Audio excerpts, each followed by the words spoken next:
ressemble globalement à ça quand on démarre une activité.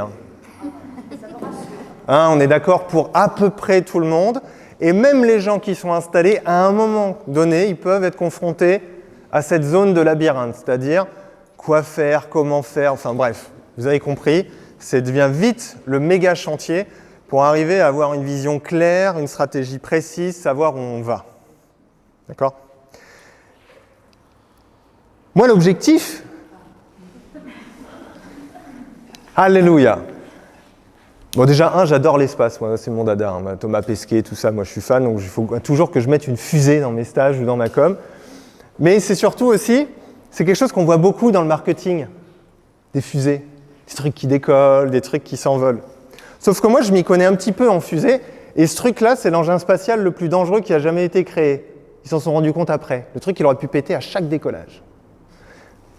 Le problème, c'est que pour qu'une fusée, elle décolle, moi j'ai toujours rêvé de devenir ingénieur à la NASA, mais je peux vous dire qu'ils bossent pendant des années et des années et des années avant que le truc il finisse sur le pas de tir et qu'il décolle et qu'il atteigne sa cible et son objectif.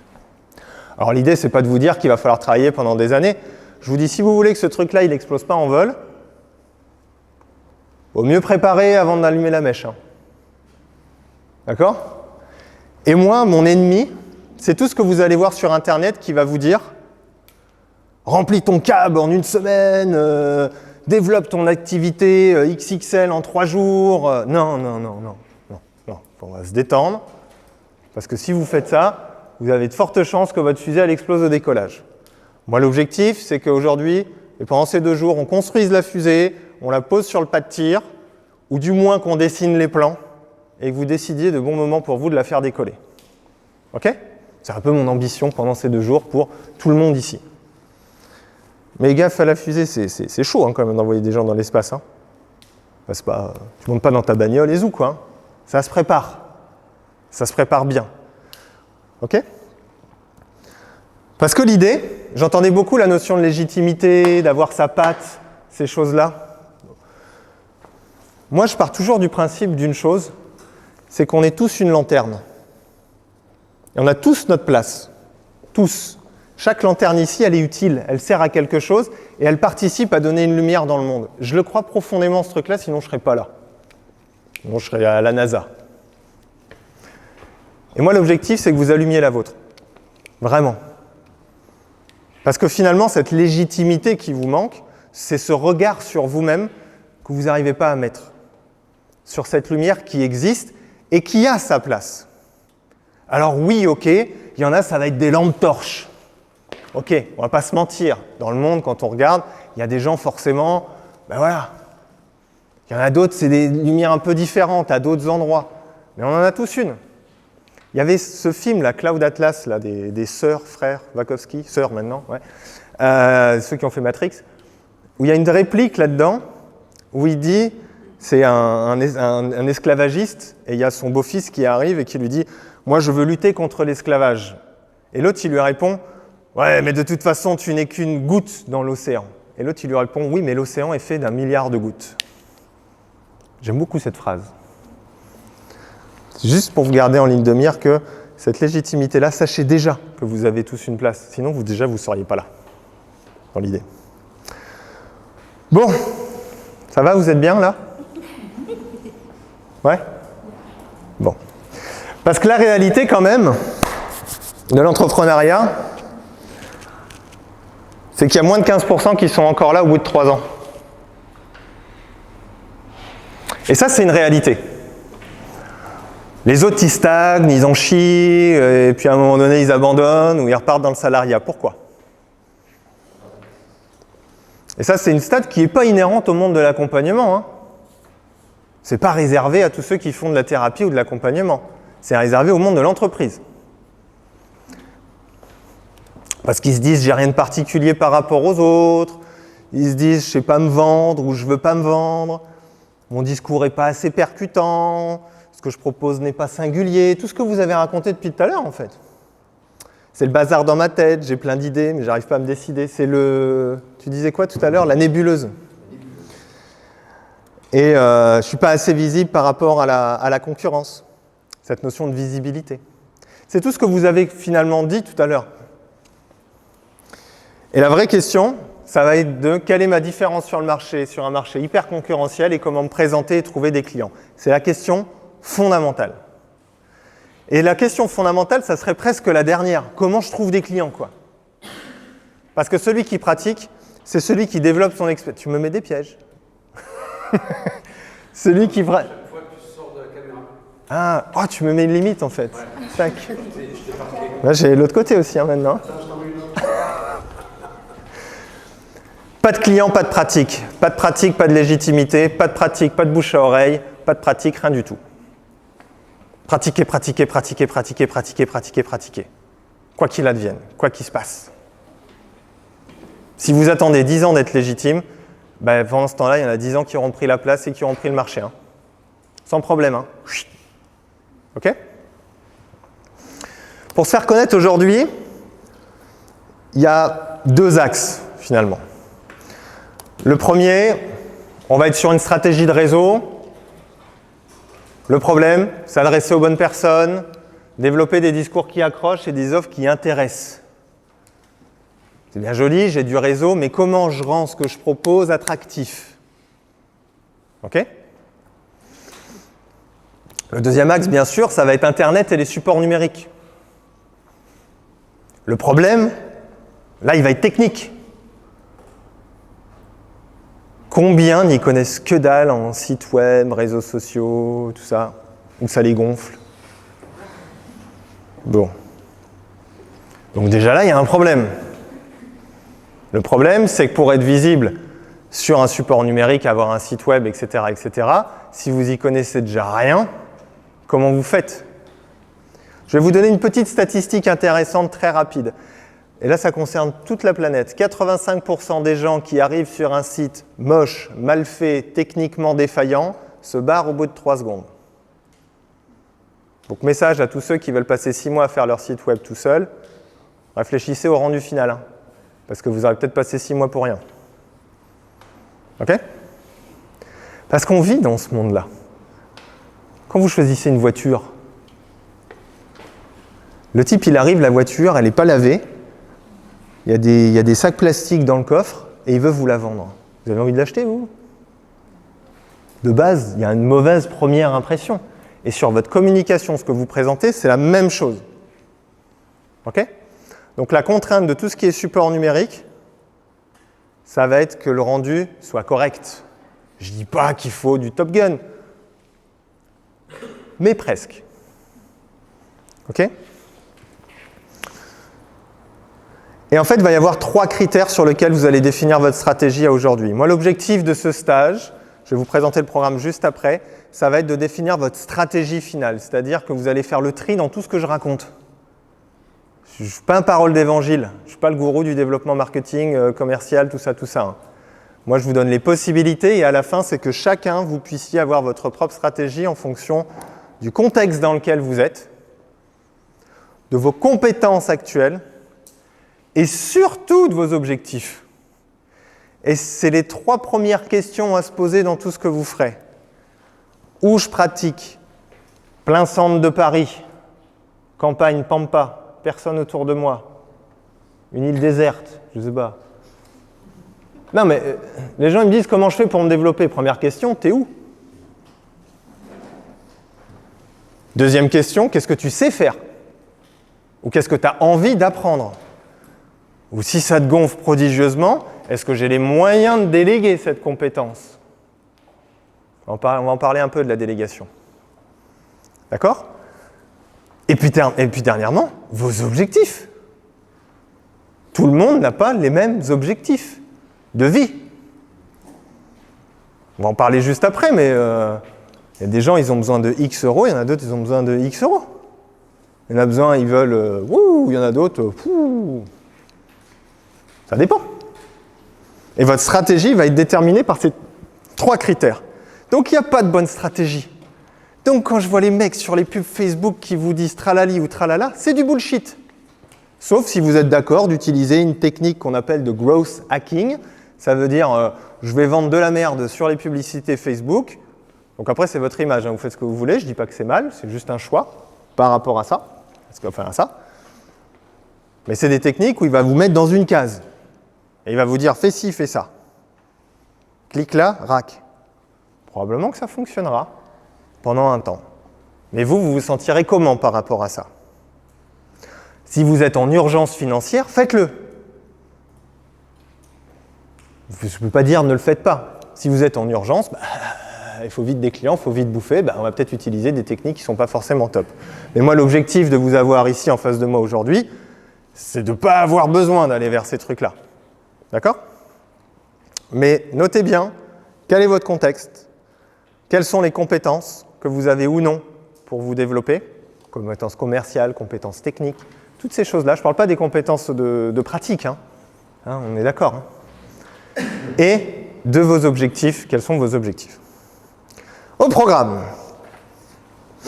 Première partie, les enjeux du développement de mon activité. C'est ce qu'on va aborder ce matin. Tous les enjeux, on va les détailler, vous allez voir.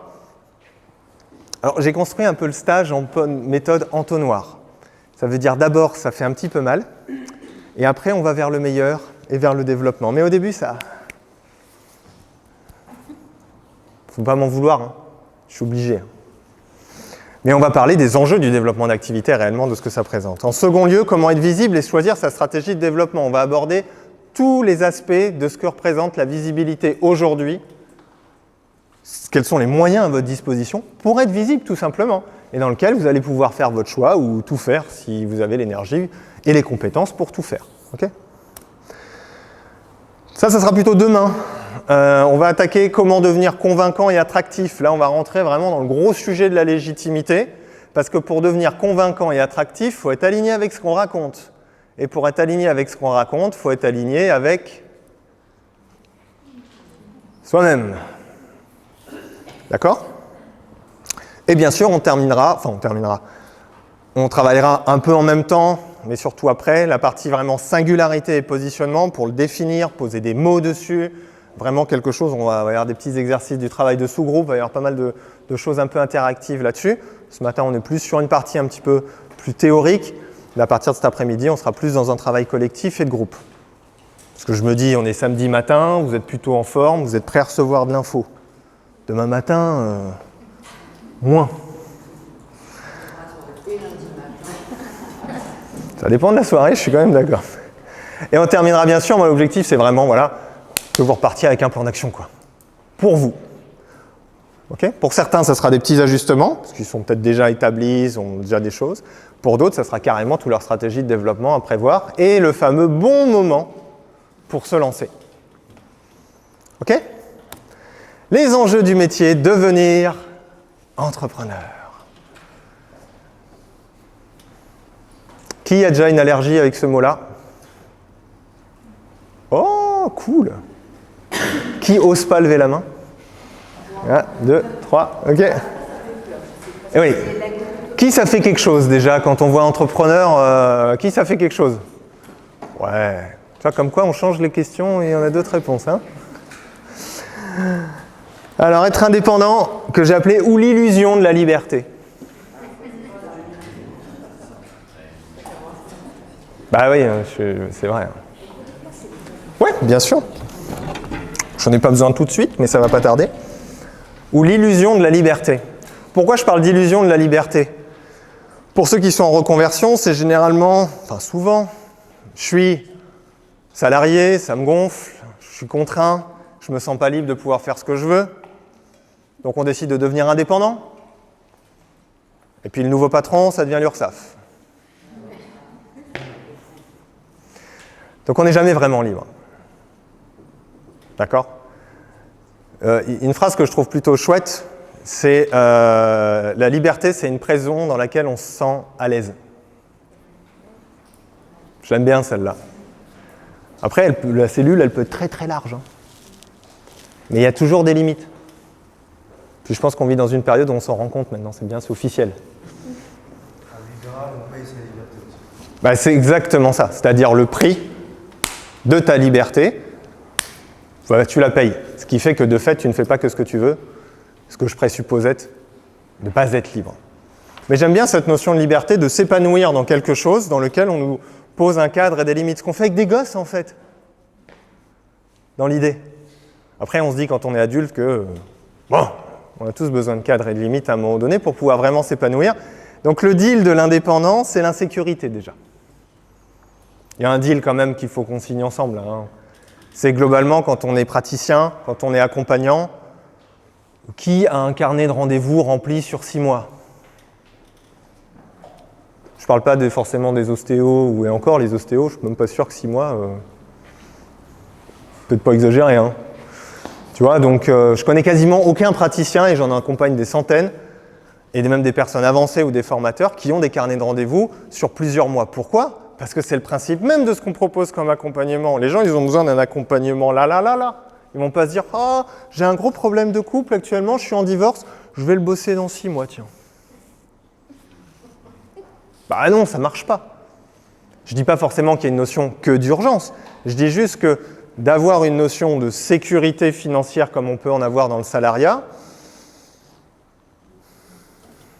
Donc si votre rapport à la sécurité matérielle et financière est triple XL, bossez-le ou restez salarié, quoi. Moi, je l'ai bossé. J'ai dû passer par 3 ans d'insécurité financière, 15 jours d'espérance de vie pendant 3 ans avec 3 gamins en bas âge. Ça vaccine. Hein. Vous n'avez pas besoin de 2 doses ou 3 doses. Il n'y a pas de problème. Hein. Mais c'est un état de fait. Et je préfère le poser en numéro 1. Accepter la notion d'insécurité qui peut être inhérente à votre activité. En 2, il va falloir que vous développiez en même temps votre expertise. Continuez à bosser avec monsieur Yannick, vous faire superviser, continuez à vous former. Parce que si vous ne développez pas votre expertise, si vous n'évoluez pas dans votre pratique, ça va être compliqué, quoi. Donc ça, c'est le deal aussi de l'indépendant. C'est qu'en même temps, il va falloir quand même continuer à développer son expertise. Ensuite, bien sûr, développer sa com. Ça, on va en parler très largement aujourd'hui. Mais vous voyez qu'il y a déjà 3 éléments. Il y en a un peu plus. Hein. Il va falloir développer sa communication, sa visibilité, mais surtout, il va falloir trouver, entretenir sa clientèle en fonction de votre rapport à l'entretien de la clientèle. Ça, c'est vraiment inhérent à ceux qui pratiquent. Je ne sais pas si vous faites du suivi de clients ou ce genre de choses. Ça dépend des pratiques. Moi, je sais que j'avais tendance à passer un petit coup de fil à mes clients 1 mois après pour savoir comment ça allait. Ça, c'était perso. D'accord ? Mais il y a ce rapport de il faut que je trouve des clients quand même. Hein. Au-delà de que je dissocie de la com. C'est vraiment comment j'entretiens mon image, ma visibilité, et concrètement, comment les clients viennent me voir. Voilà, ça c'est une partie sympathique de l'indépendant aussi, c'est s'organiser, se motiver, sans avoir un patron qui nous dit ta. Vous voyez ça là, ce truc-là. Là. Quand vous êtes tout seul derrière votre ordinateur ou derrière vos bouquins à la maison, vous êtes seul. Il y a le labyrinthe. Et là, vous vous dites merde, il va falloir que je me bouge le cul, j'ai la flemme. En plus, il y a mon canapé et Netflix qui m'appellent parce que c'est un formidable moyen de procrastiner tout ce que j'ai pas envie de me taper là. Vous allez probablement le vivre. Donc ça, c'est le deal de l'indépendant aussi, s'autodiscipliner. Voilà, je parlais de compétences tout à l'heure. Le deal, s'il va falloir apprendre de nouvelles compétences ou apprendre à déléguer certaines choses qui sont trop lourdes ou qui, dans un rapport investissement-temps, ne vaut pas le coup. Vous êtes nul à faire un site web, vous y connaissez que dalle. Qu'est-ce que vous allez vous faire chier à y passer 6 mois alors que ça ne vous intéresse pas, quoi ? Pourquoi ? Il y a plein de solutions qui existent, on pourra en parler, on en parlera dans la partie visibilité. D'accord ? Mais ça, c'est un élément important. Qu'est-ce qu'à un moment donné, je décide de déléguer ? Et là, on a une problématique franco-française.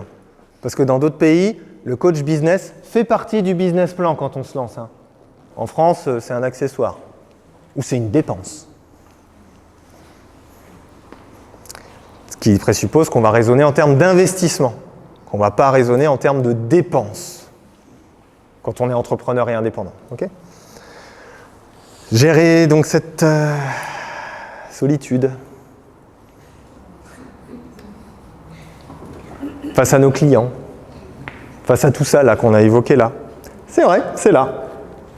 Je vous le dis parce que j'accompagne un paquet de monde et c'est juste le truc qui ressort tout le temps.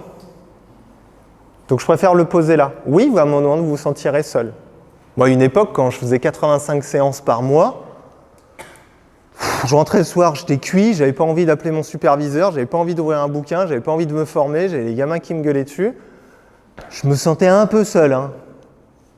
Parce qu'en plus, dans la journée, avec les problématiques qu'on pouvait rencontrer, en plus vous êtes dans l'énergie, quand bien même moi je ne faisais pas de la pratique énergétique, je peux vous dire que l'énergie, je la prenais quand même dans la gueule, donc apprendre à se protéger, se régénérer, trouver le bon rythme. En même temps, il y a les factures à payer. Donc il y a cette solitude-là à un moment donné.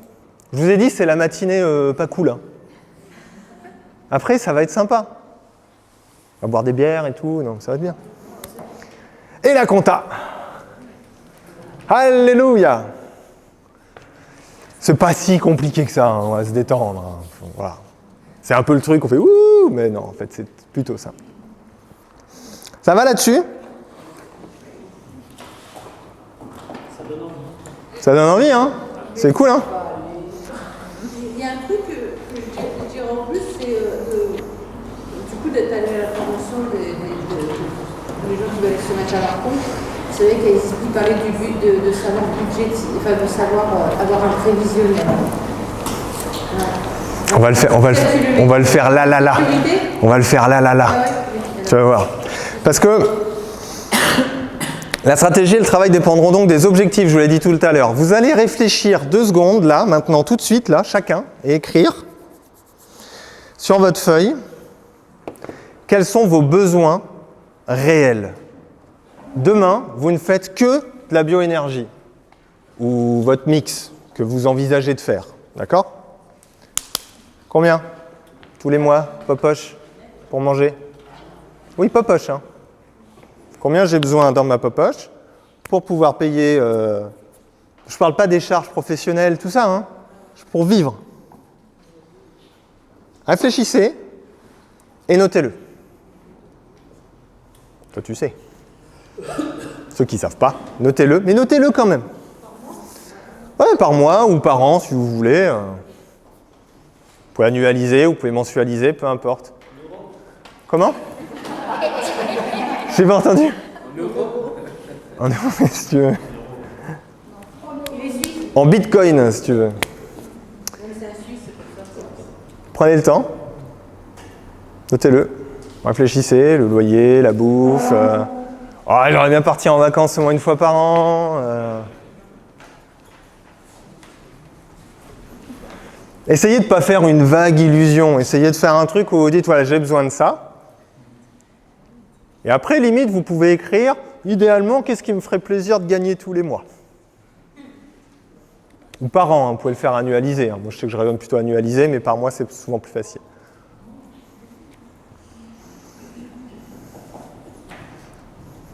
C'est bon ? Qui n'a pas écrit ?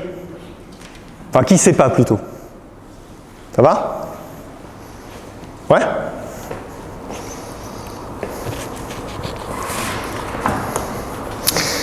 Alors, qui a plus de 2200 €? Combien ? Plus de 2200 € par mois. Ouais, idéalement, au minimum et idéal. Plus, hein? Ok. Donc, pour une séance à 70 €, ça va, c'est pas cher, 70 €. Si vous plafonnez votre auto-entreprise, ça veut dire que vous faites 34 000 € et que vous n'avez aucune charge pour travailler. Aucune. Pas de cabinet, pas de com, rien du tout. Rien. C'est-à-dire que vous êtes chez vous, les clients ils arrivent, vous faites votre séance. Ok ? Il vous faut, à 70 €, 48 séances. On peut le faire à 100 € la séance. Parce que je crois que c'est 100 € la séance de bioénergie. Hein. Bah non, mais tu sais quoi Yannick ? On va laisser à 70. 48 séances par mois pour gagner 2200 € net dans la poche. Sans aucune charge locative, sans aucun frais de communication, sans aucun frais de publicité. 2200 €. Ah merde, ça se voit pas là. Non. Pourquoi on voit pas le truc ? Parce que tu as la présentation PowerPoint. Ouais, mais je suis passé sur Excel là.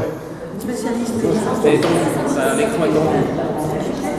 Là, je fais la présentation PowerPoint. Ah, voilà. Attendez. Voilà. Ah, ben je comprends mieux. Donc, alors, je vais essayer de vous le faire comme ça. 34 000 €, aucune charge. Hein. Vous gagnez ça. Ah oui, j'ai enlevé l'URSSAF. Hein. Là, j'ai dit popoche. Popoche. Hein. Popoche. Popoche de 1200 €. J'ai enlevé les cotisations. Charges sociales.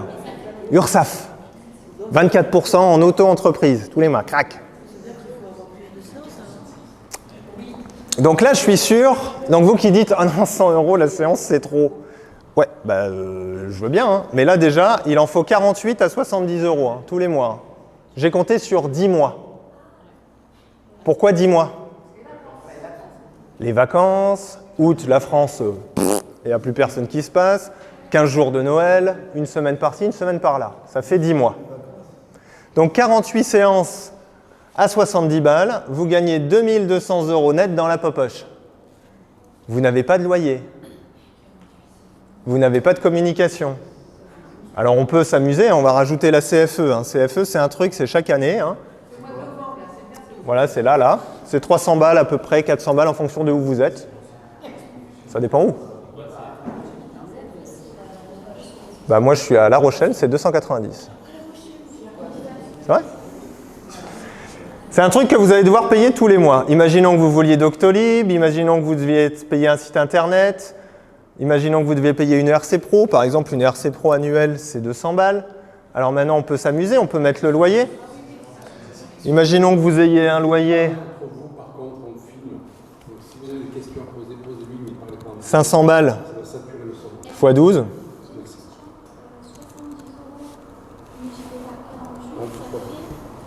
Sur 10 mois, sur 10 mois. Sur 10 mois. Ouais, 10 mois. Comptez toute votre activité toujours sur 10 mois. Faites pas la connerie de compter sur 12. Sinon, vous allez burner, et 2, c'est pas réaliste. Ok, donc là, on rajoute juste le loyer. Hein. Toi, je suis sympa, j'ai même pas mis d'assurance au loyer. Hein. Voilà, on tombe à 1006.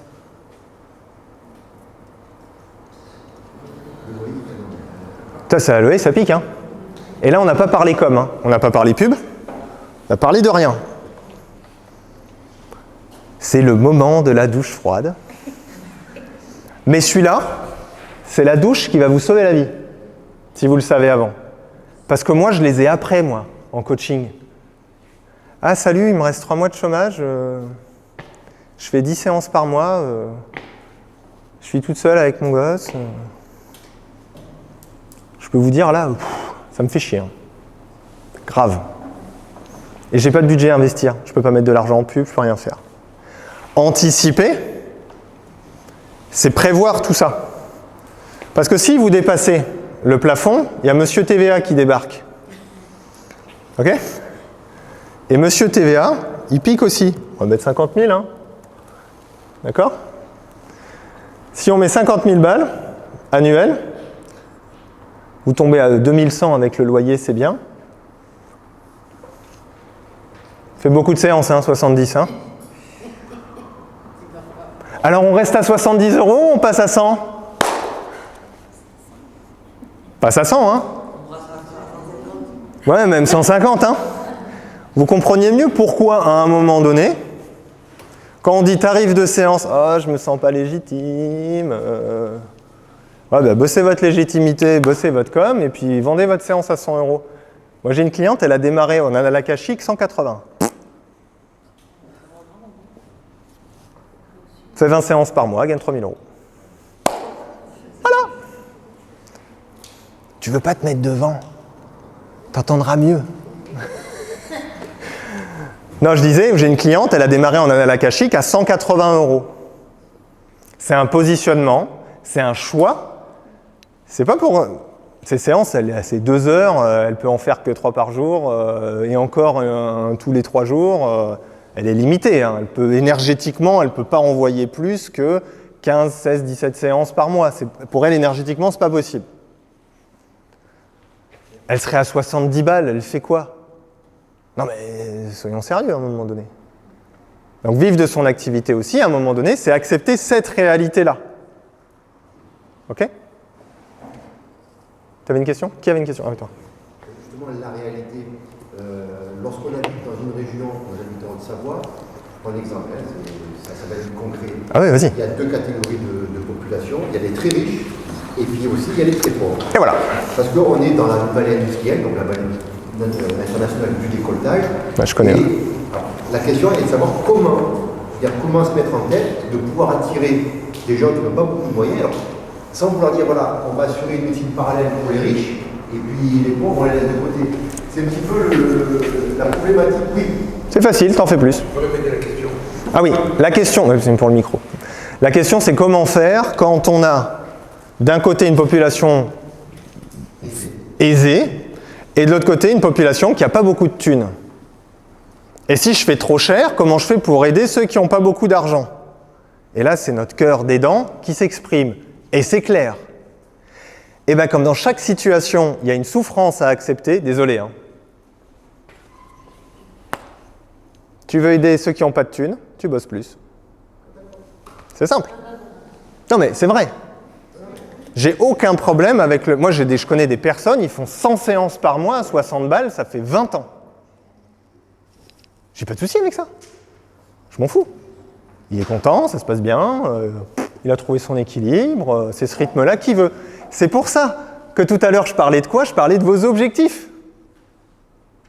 Et maintenant, vous allez rajouter dans vos objectifs, ou du moins vous allez essayer d'y penser pendant les 2 jours, quel est le rapport entre ce que je veux gagner et ce que je suis prêt à faire pour gagner ce que j'ai envie de gagner. De toute façon, on va explorer qu'il n'y a pas que de la séance pour gagner sa vie. Hein. Mais, quand même, la question que tu poses, et je te remercie, c'est exactement ça. Si moi, je veux aider tout le monde, et moi, ma séance, je veux qu'elle soit à 60 € ou à 70 € parce que je veux aider et le rendre accessible à plein de personnes, eh bien, tu acceptes qu'il faut que tu te tapes beaucoup plus de séances. Et donc, pour pouvoir vivre, il faut que tu acceptes qu'il va falloir que tu ramènes du monde.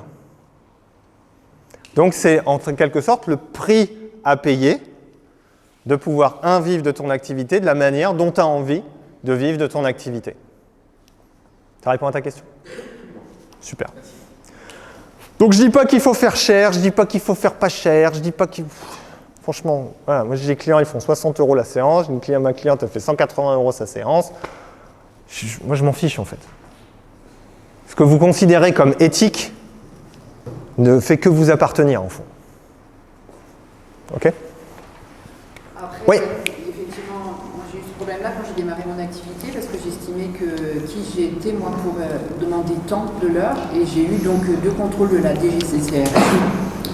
Parce qu'il y a aussi le côté, je suis beaucoup moins cher que les autres, donc je travaille moins bien. Ouais.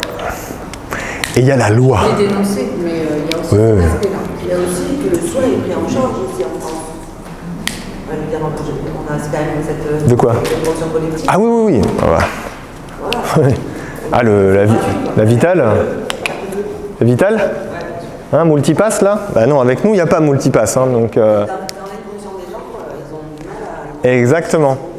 Mais donc du coup, c'est vrai que c'est un sujet très intéressant, cette notion de prix, parce qu'il doit se raccorder avec vos objectifs. Si vous faites ça pas dès le départ, vous êtes foutus.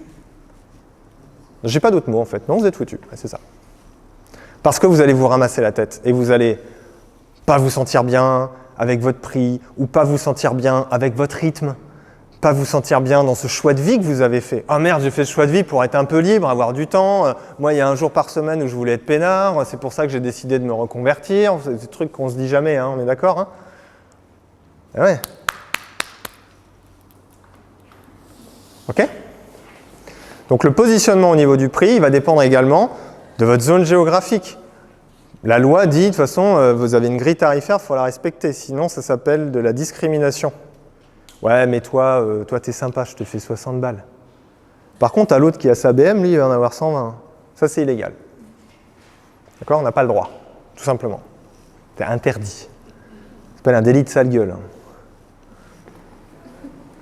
Vous avez une grille de tarifs, vous la respectez. Chômeur, étudiant, tout ce que vous voulez. Typiquement, ça peut être intéressant, tu vois. Si tu es chômeur ou RSA, je te fais ta séance à 60 balles. Bon, à partir du moment où tu as une grille tarifaire, tu peux dire, voilà, les étudiants, RSA et chômeurs, sur présentation d'un document, par exemple, il faut qu'il y ait une preuve, peut bénéficier d'un tarif. Ça, vous avez le droit.